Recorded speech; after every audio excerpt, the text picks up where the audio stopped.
¡Volvemos al cole! ¡Yupi! 109.000 niños aragoneses han comenzado hoy el nuevo curso. Una vuelta a la rutina esperada para algunos, pero muy poco deseada para otros.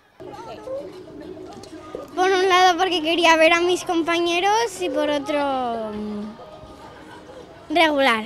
Me gustan los deberes, hacerlos y tal, porque me divierto en casa. Pues haré educación física, matemáticas y muchas cosas así.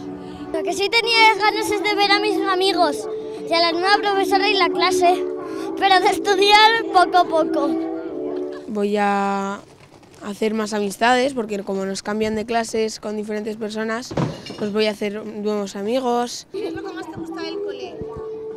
El recreo. Hoy ha sido día de cambiar la toalla por las mochilas y abrir de nuevo los libros. Y es que el verano ha dado para mucho. Me he ido a la playa, me he ido al pueblo de mis padres y me he metido muchos días en la piscina. He ido a ver a mi prima.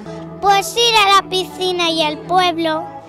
Pues ir a la playa, a la piscina, jugar con mis amigas. Ir a la playa y me encantan las vacaciones.